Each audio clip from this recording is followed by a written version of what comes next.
Shalom, Salam. berjumpa kembali bersama kami The Same Ministry.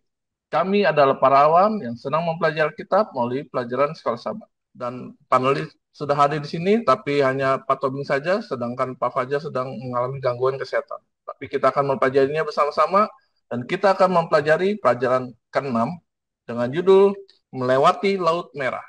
Dan kita akan membukanya dengan doa dan saya akan berdoa. Bahwa kami yang berada di dalam surga, kami ucapkan dalam terima kasih padamu karena kami boleh dapat berkumpul kembali untuk membicarakan tentang firman. Biar apa yang kami pelajari boleh menjadi berkat bagi orang lain dan kami juga dapat mengimani hingga akhir hidup. Terima kasih Tuhan, terpuji namamu, kami serahkan hidup ke dalam tanganmu, di dalam nama Tuhan Yesus kami berdoa. Amin. Baik, sebelum kita melanjutkan perjalanan kita akan mendengar penjelasan awal dari Pak Tobing tentang apa yang akan kita pelajari. Silakan. Baik, pemirsa The Safe Ministry, kita akan memasuki pelajaran ya suatu kisah sejarah yang sangat dramatis yang mungkin dicatat oleh beberapa agama, yaitu apa peristiwa Laut Merah. Ya, bagaimana orang Israel melewati Laut Merah ketika meninggalkan apa tanah Mesir. Kita coba perhatikan ayat hafalan kita untuk satu minggu ini. Tetapi berkatalah Musa kepada bangsa itu, janganlah takut, berdirilah tetap dan lihatlah keselamatan dari Tuhan yang akan diberikannya hari ini kepadamu. Sebab orang Mesir yang kamu lihat hari ini tidak akan kamu lihat lagi untuk selama-lamanya. Tuhan akan berperang untuk kamu dan kamu akan diam saja. Jadi di dua ayat ini nanti kita akan temukan bahwa ini adalah satu semangat yang Musa berikan kepada orang Israel ketika mereka apa? Ketika mereka mulai ragu dan khawatir dan marah ketika di mereka melihat jalan buntu di depan laut, ya di belakang tentara Firaun, lalu dia marah kepada Musa, ya. Jadi kenapa? Ya memang kalau dari segi manusia memang boleh dikatakan peristiwa keluarnya orang Israel dari tanah Mesir ini sangat-sangat dramatis, ya. Boleh dikatakan mustahil lah mereka bisa lepas, ya. Dari segi kekuatan coba tentara Firaun sangat kuat. Mereka orang-orang yang lemah karena apa? Mereka selama ini makan juga mungkin kan tidak sebaik orang Mesir karena mereka kan disuruh kerja keras, ya, dikerja kerja paksa di Mesir, dan mereka bukan tentara yang terlatih. Di depan laut jalan buntu, kiri kanan juga tidak ada jalan keluar, ya. Lalu mereka mengungkapkan kemarahan kepada Musa. Tapi apa? Pelajaran bagaimana mereka ketika mereka keluar dari tanah Mesir ini menggambarkan apa? Di mana orang Israel tidak dapat menyelamatkan diri mereka sendiri. Artinya, kalau mereka mau selamat, mereka harus butuh apa? Campur tangan ilahi, ya. Nah, peristiwa peristiwa ini menggambarkan ya sama halnya dengan bagaimana kita lepas dari dosa, ya, bagaimana kita untuk terbebas dari dosa itu kita nggak bisa apa-apa, nggak ada yang bisa kita buat, ya, selain apa, selain campur tangan Allah, yaitu salib Kristus, ya. Itulah analoginya, ilustrasinya sama dengan peristiwa ini menggambarkan kebutuhan kita akan salib Kristus. Nanti dalam satu minggu ini kita lihat bagaimana keluarnya bangsa Israel, ya, dari tanah Goshen, ya, yang dicatat kisahnya di Keluaran 12 sampai 15, ya. Memang ini menggambarkan satu apa peristiwa yang penuh keajaiban lah, ya. Tapi apa itu belum sebanding lah, ya, belum sebanding dibandingkan apa, dibandingkan yang Yesus sudah buat kepada kita untuk menebus kita dari dosa. Itulah pengantar bagi kita Pak Simon dan pemirsa di Shape Ministry untuk pelajaran kita satu minggu ini. Baik, terima kasih Pak Tobing. Dan topik pertama yang akan kita pelajari pada hari Minggu adalah pergilah dan beribadalah kepada Tuhan. Dan kita akan mendengar penjelasan lebih lanjut dari Pak Tobing tentang hal ini. Silakan. Iya, Pak Simon, sepintas judul ini sangat positif, ya. Pergilah dan beribadah kepada Tuhan. Ini adalah statement atau perkataan Firaun kepada Musa dan Harun. Ya, setelah apa? Setelah malam itu, ketika malam Paskah, terjadi kedukaan di setiap rumah di mana terjadi kematian anak sulung di setiap rumah. Ya, bayangkan Pak Simon, setiap rumah mereka harus mengubur, ya, anak sulungnya masing-masing. Ya, setiap rumah terpecah tangisan yang luar biasa. Ya, kalau mungkin kita selama ini mungkin ada tetangga atau kerabat atau siapapun, ya, yang berduka kita mungkin akan menyampaikan penghiburan. Tapi pada saat ini semuanya membutuhkan penghiburan. Ya, masing-masing mengurus orang matinya sendiri. Ya, kecuali orang Israel yang telah membubuhkan tanda darah di ambang atas dan di kedua tiang pintu yang menggambarkan salib Kristus. Lalu apa? Ketika melihat melihat itu, kemudian Firaun panggil itu Musa sama Harun, ya, panggil Musa sama Harun, Musa, Harun, dah bawa deh, ya, bawa deh, keluar deh kalian dari tengah-tengah bangsaku ini, dari Mesir, bawalah semua itu, semua umatmu, pergilah beribadahlah kepada Tuhan seperti katamu itu, kan ada gitu ya. Kenapa dibilang seperti katamu itu? Sejak sebelum terjadi itulah pertama, Musa kan sudah ingatkan kepada Firaun. Ya, tapi dia malah nantangin. Siapa Tuhanmu itu? Ya, aku nggak kenal, nggak pernah dengar. Ya, dia nantangin.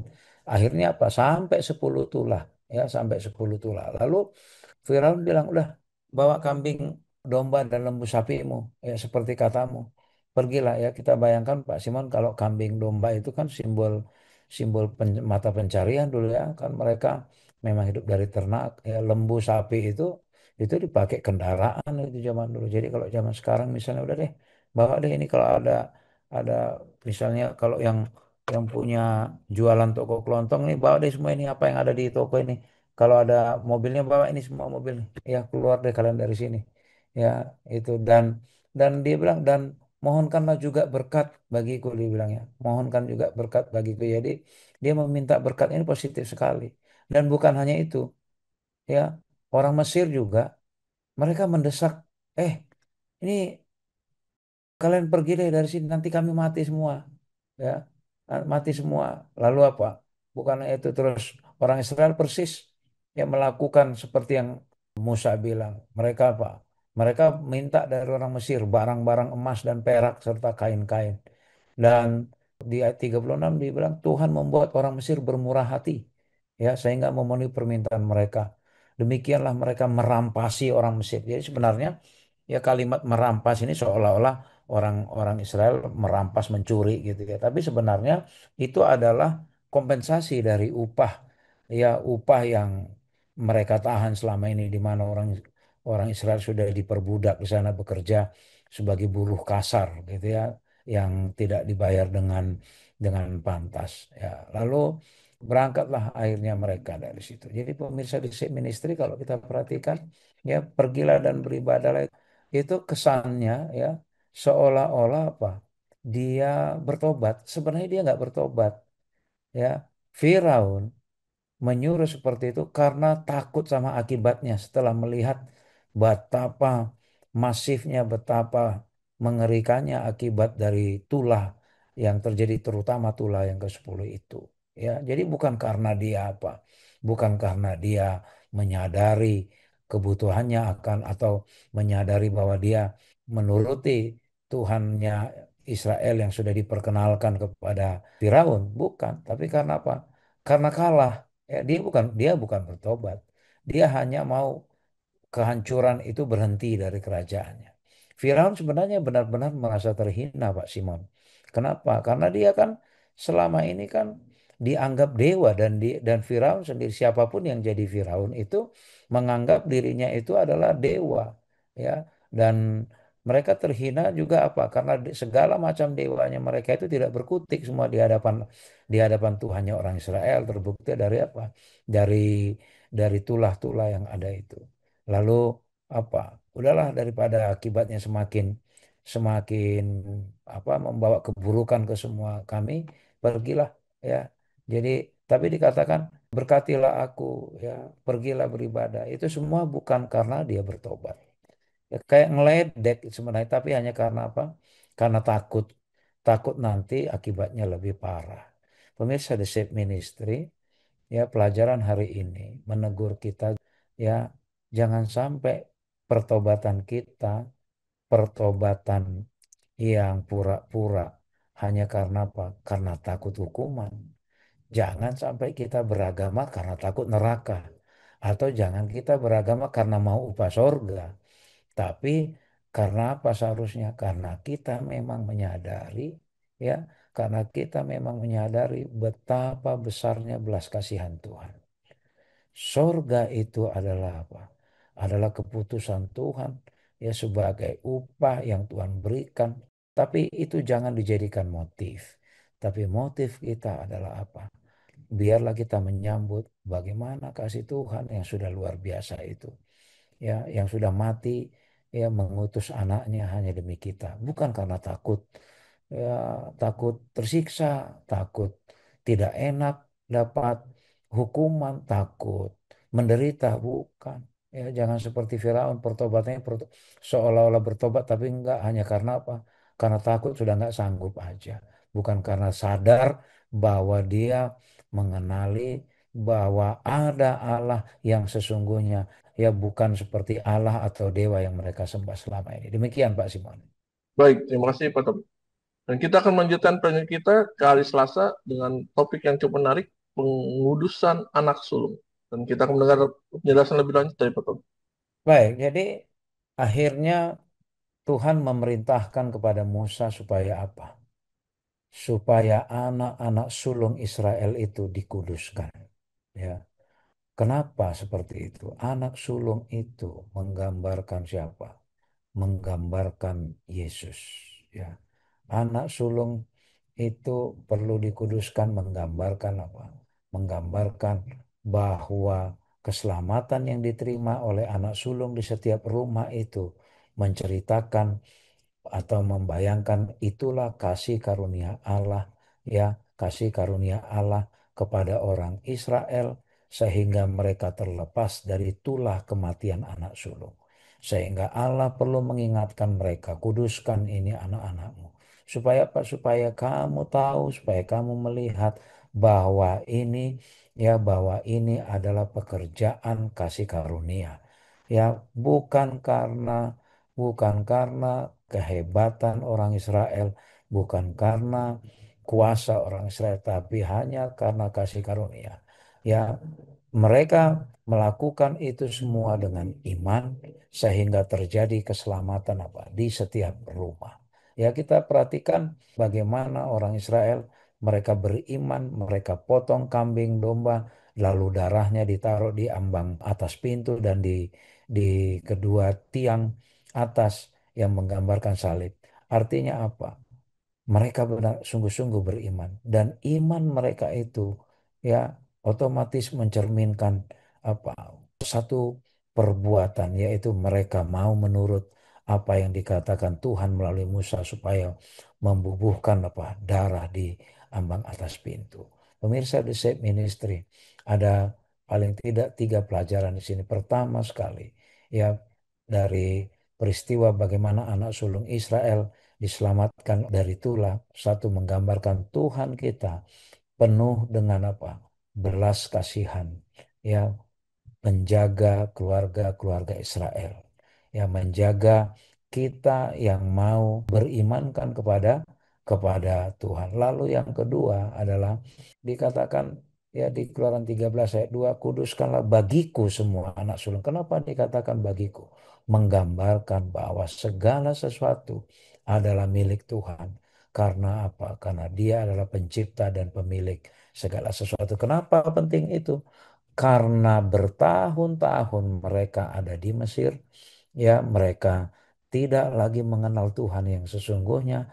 Mereka sudah terbiasa dengan dewa-dewinya orang Mesir, lalu mereka ya sebagian itu mereka sudah lupa akan Tuhan dari nenek moyang mereka, ya sehingga mereka terbiasa dengan penyembahan berhala. Maka pada saat itu Tuhan mempertegas bahwa dialah apa? Dialah pencipta dan pemilik segala sesuatu.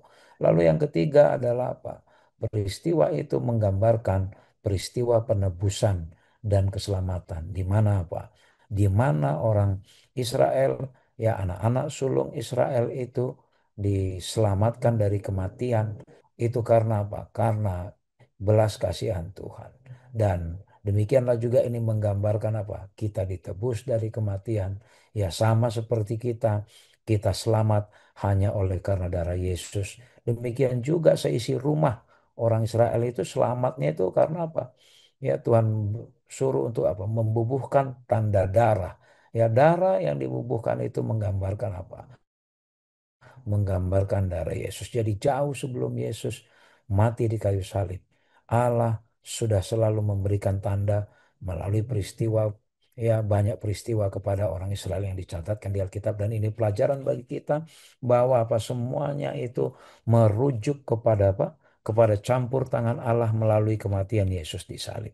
Ya, inilah pelajaran yang kita petik dari apa? Mengapa penting dikuduskan anak sulung ini. Supaya apa? Supaya orang Israel mengingat bahwa itu adalah belas kasihan Tuhan dan Allah adalah pencipta bagi mereka. Demikian Pak Simon dan pemirsa The Shape Ministry. Baik, terima kasih Pak Tony. Dan kita akan melanjutkan perjalanan kita ke hari Selasa dengan topik menyeberangi Laut Merah. Dan ini adalah satu mukjizat yang Tuhan berikan melalui perantaraan Musa. Dan kita akan mendengar lebih lanjut tentang hal ini oleh Pak. Selamat.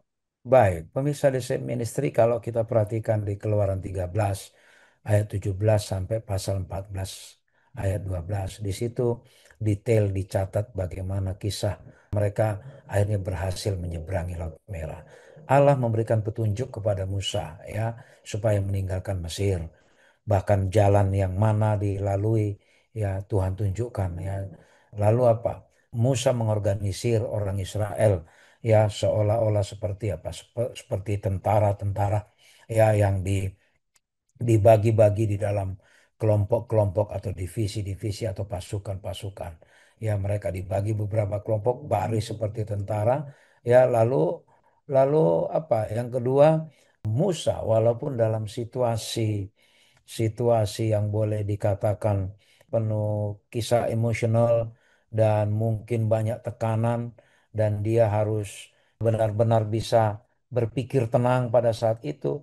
Ya, dia tidak melupakan nasihat, ya nasihat pendahulunya itu yaitu Yusuf, bahwa Yusuf bilang, nanti tolong ya jika aku mati biarlah apa tulang-tulangku bawa ke tanah Kanaan, ke tanah perjanjian. Jadi dari awal Yusuf itu sudah punya keyakinan bahwa Tuhannya akan melepaskan mereka dari Mesir dan akan membawa kembali pulang ke tanah perjanjian. Dan Musa benar melakukan itu. Tulang-tulang Yusuf dibawa ke tanah Kanaan dan akhirnya dikuburkan di Sikem. Lalu apa lagi pelajaran yang lain, bahwa di dalam menyeberangi Laut Merah itu mereka dilindungi oleh Tuhan melalui apa? Tiang awan dan tiang api.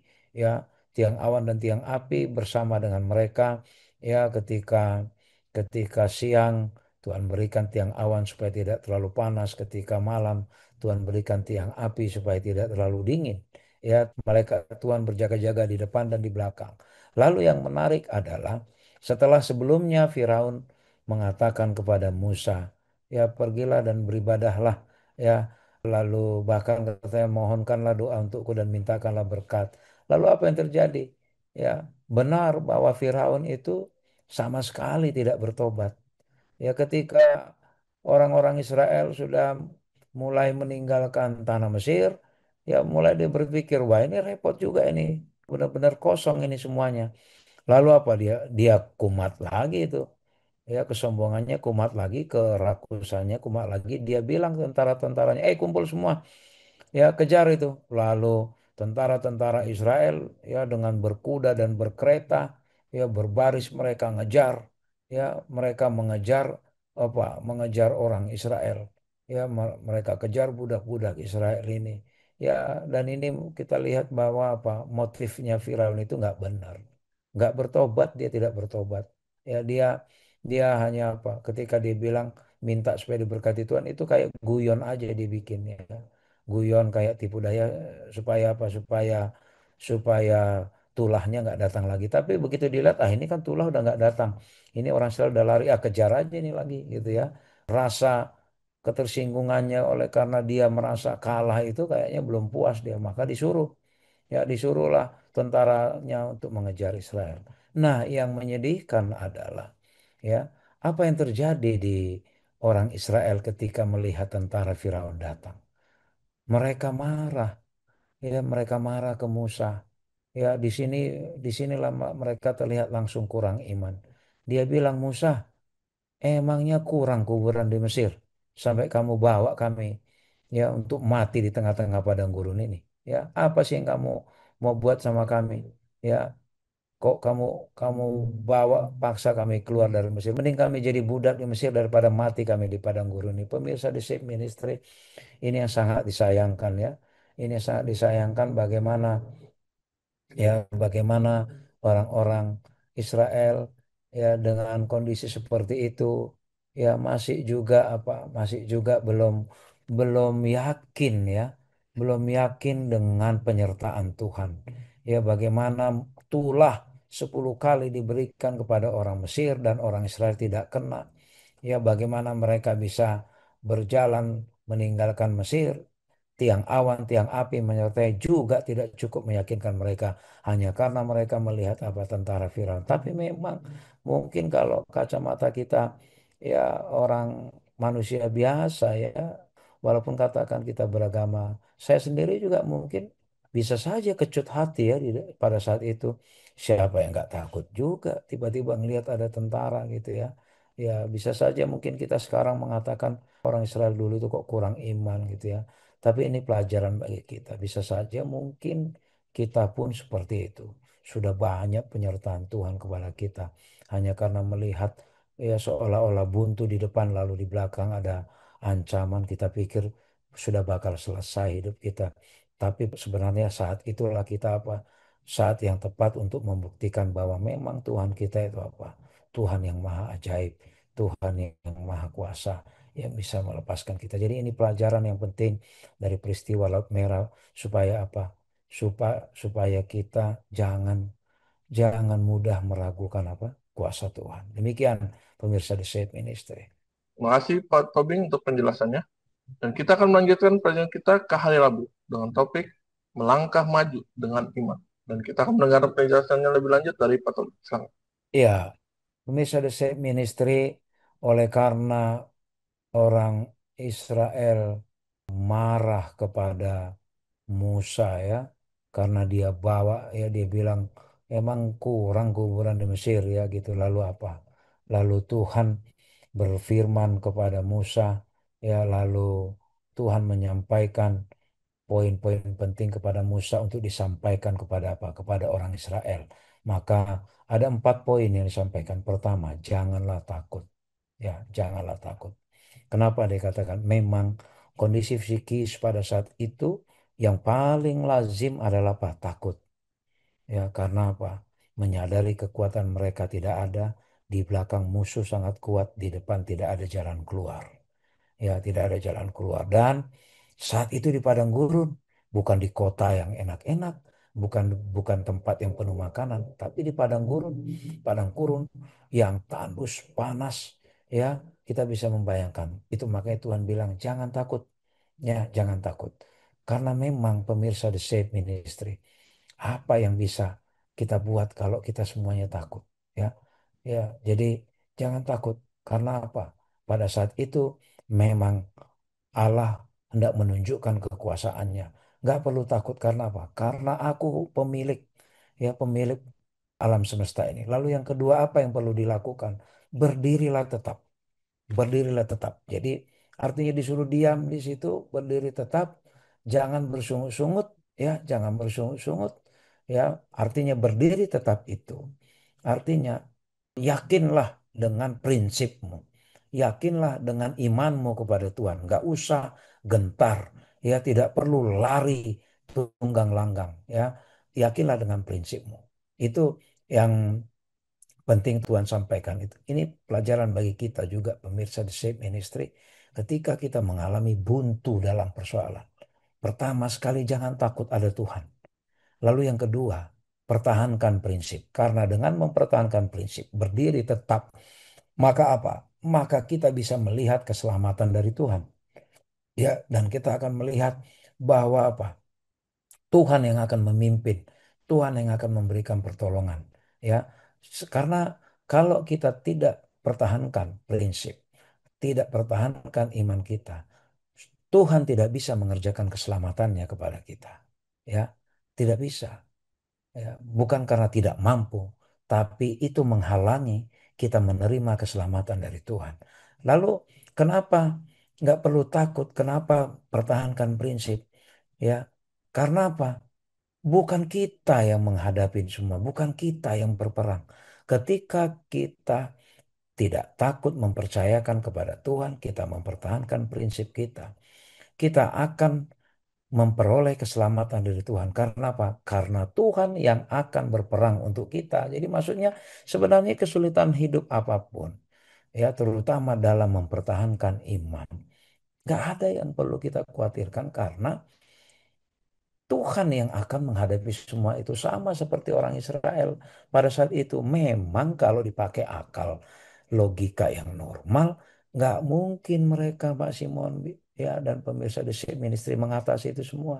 Tapi Tuhan bilang kepada Musa, sampaikan ini kepada orang Israel, jangan takut, berdirilah tetap, pertahankan imanmu supaya kamu bisa melihat Tuhan mengerjakan keselamatan untukmu. Karena apa? Bukan kamu. Ini nggak ada usahamu. Tuhan tahu kok. Ya Tuhan bukan tidak tahu bahwa orang Israel tidak seimbang kalaupun berperang atau tidak akan bisa melarikan diri ya dengan kondisi mereka apa adanya dibandingkan tentara Firaun yang punya kuda dan kereta perang yang begitu lengkap. Nggak bisa. Tapi Tuhan meyakinkan mereka karena apa? Karena Tuhan yang berperang, bukan orang Israel. Ya sesungguhnya mereka hanya butuh apa? Bergantung kepada Tuhan. Jadi pemirsa The Shape Ministry, empat ini ya disampaikan untuk menyemangati mereka. Maka Allah perintahkan kepada Musa, majulah, ya, majulah. Ya, lalu apa yang Tuhan lakukan? Malaikat Tuhan dan tiang awan bergerak dari depan perkemahan Israel dan di belakang. Jadi pada saat itu di depan kumpulan orang Israel ada malaikat Tuhan, di belakang juga ada malaikat Tuhan. Lalu dengan iman, ya dengan iman, maka Musa apa? Mau mengulurkan tongkatnya untuk memukul Laut Merah. Memang kalau kalau misalnya tidak dengan iman Pak Simon, ya kita pikir-pikir apaan sih ini masa laut sebesar ini harus aku pukul pakai tongkat lalu emang kenapa kalau air pukul pakai tongkat? Tapi itulah ya ketergantungan Musa kepada Tuhan ya Pak Simon dan pemirsa di Shape Ministry kalau kalau juga Musa tidak punya iman ya orang Israel juga tidak akan menuai dari apa? Dari imannya Musa. Lalu dengan iman Musa di ulurkanlah tangannya ke atas laut. Kemudian apa? Apa yang terjadi? Maka laut merah terbelah ya dan kering. Wah, ini memang perlu pembuktian secara fisika mungkin untuk ini ya. Bagaimana ceritanya laut yang besar seperti itu kok tiba-tiba airnya bisa membalik arah memberi jalan dan tiba-tiba kering di tengah begitu ya. Dan hasilnya apa? Hasilnya orang Israel bebas menyeberangin itu ya, bebas menyeberang Laut Merah. Ya inilah cara kerja Tuhan. Itu makanya dikatakan pentingnya melangkah maju dengan iman.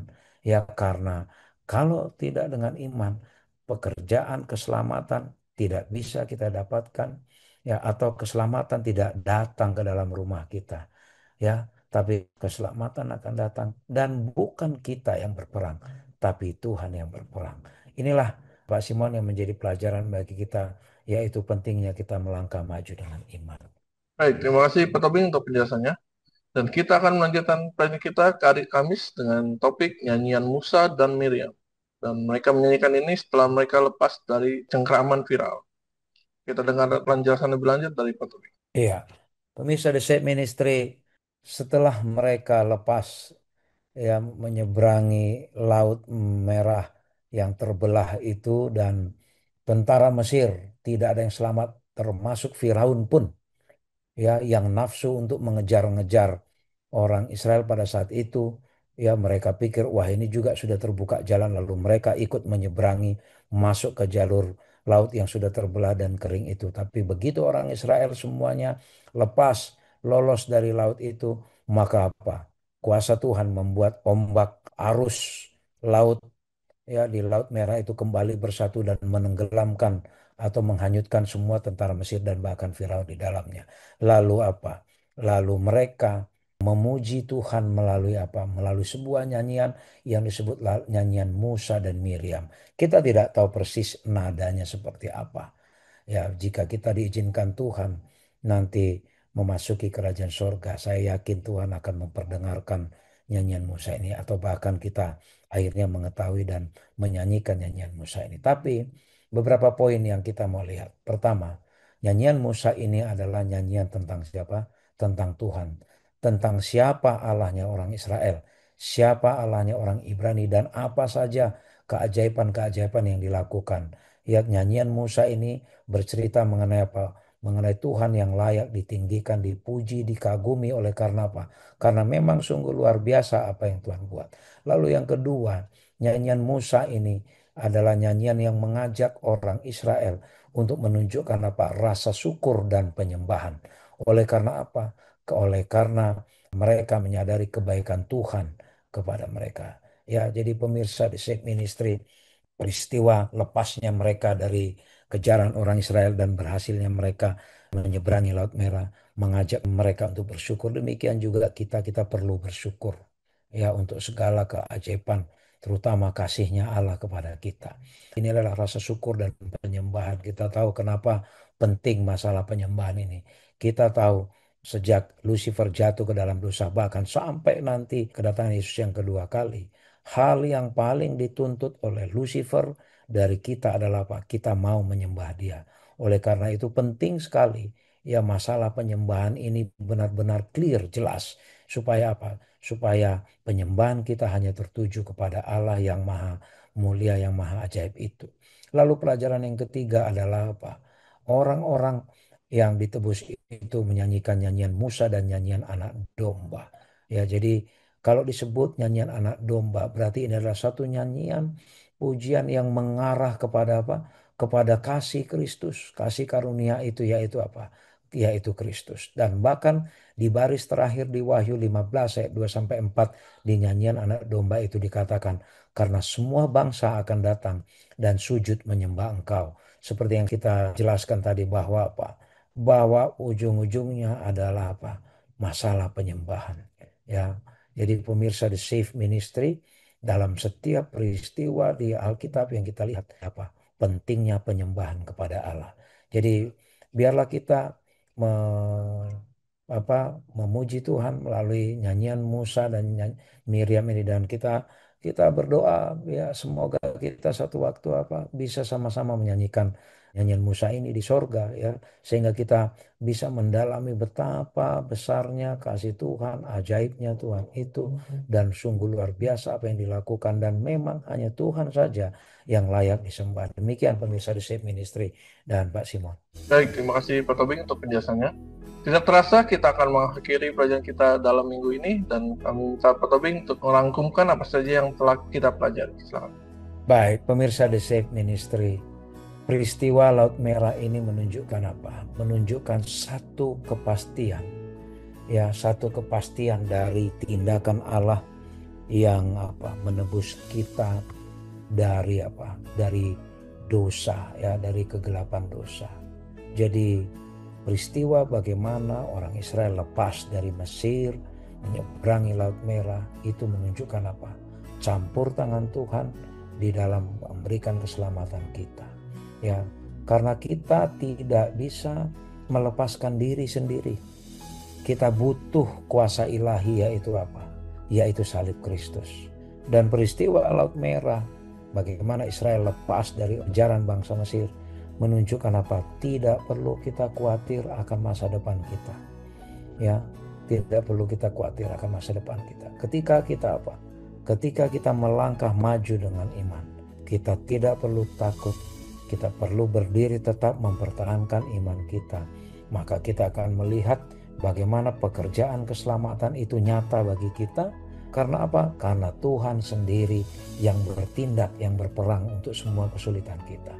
Oleh karena itu, pelajaran dari bangsa Israel bagaimana mereka lemah imannya ketika mereka menghadapi laut terbentang di depan, tentara Firaun di belakang. Ini pelajaran penting bagi kita. Kita tidak perlu takut. Ya, tidak perlu takut. Kita hanya perlu bergantung kepada Tuhan. Dan jangan mengeraskan hati seperti Firaun. Betapa bahayanya ya akibat yang kita tanggung seandainya kita mengeraskan hati. Dan ketika kita melihat semua pekerjaan Tuhan yang luar biasa kepada kita, kita menikmati berkat-berkatnya.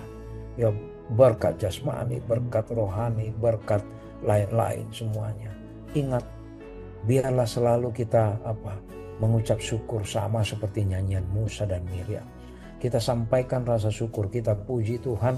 Dari puji-pujian itu kita mengakui bahwa ini semua adalah karena perbuatan Tuhan. Dan hanya Tuhan yang layak disembah. Dan kita diingatkan supaya supaya kita tetap fokus menyembah Allah. Jangan tertipu oleh cara-cara setan, di mana setan juga ingin disembah. Ya, demikianlah pemirsa The Safe Ministry, pentingnya pelajaran peristiwa Laut Merah ini yang mengajarkan kepada kita tidak perlu takut akan masa depan kita, dan kita perlu meyakini bahwa Tuhan memberikan satu kepastian tindakan keselamatan kepada kita, asalkan kita kita tidak takut, berdiri tetap, maka keselamatan itu akan diberikan kepada kita, karena Tuhanlah yang yang akan bertindak bagi kita. Kiranya Tuhan memberkati kita. Terima kasih pada panelis Bapak Elvin Tobing yang telah menjelaskan pelajaran kita selama 1 minggu ini. Biarlah kita tetap mengingat bahwa Tuhan ada ketika kita sedang sedih, dan kita hanya berharap kepada Yesus saja. Dan kita akan menutup pelajaran ini dengan doa, dan kami minta Pak Tobing untuk berdoa. Bapa di surga, terima kasih Tuhan, pelajaran yang baik Engkau berikan kepada kami, agar kami tidak perlu takut, dan kami tetap berpegang kepada iman kami kepadamu Tuhan, sehingga Engkau boleh berkenan mengerjakan keselamatan yang Tuhan akan berikan kepada kami. Karena Tuhan sendirilah yang akan mengerjakan, yang bertindak, berperang melawan Lucifer itu. Engkau tahu kami tidak sanggup untuk menghadapi itu. Oleh karena itu Tuhan, terima kasih. Biarlah kami selalu bergantung kepadamu Tuhan, dan kami tidak lupa selalu mengucap syukur, menyampaikan puji-pujian dan penyembahan kami kepadamu Tuhan, agar kami tidak melencang sedikit pun, sehingga kami tidak tertipu oleh tipu daya setan yang juga dia ingin disembah. Jauhkanlah dari kami Tuhan hati yang keras, yang sulit ditobatkan, sama seperti Firaun. Biarlah kami Tuhan berikan roh yang mau diajar, sehingga Engkau boleh melihat perubahan di dalam hidup kami oleh karena semua belas kasihan Tuhan kepada kami. Terpujilah nama-Mu Tuhan. Mohon ampun kami dari pelanggaran dosa kami perbuat, dalam nama Yesus kami berdoa. Amin. Amin. Terima kasih pada para pemirsa yang telah menyaksikan video ini. Biarlah video ini boleh menjadi berkat bagi kita semua. Dan jika Anda berkenan, Anda boleh mensuka video ini, berlangganan di channel kami, mengkomen, dan membagikannya juga kepada orang lain yang membutuhkan. Terima kasih, kita akan bertemu minggu depan. Shalom. Shalom, Tuhan memberkati.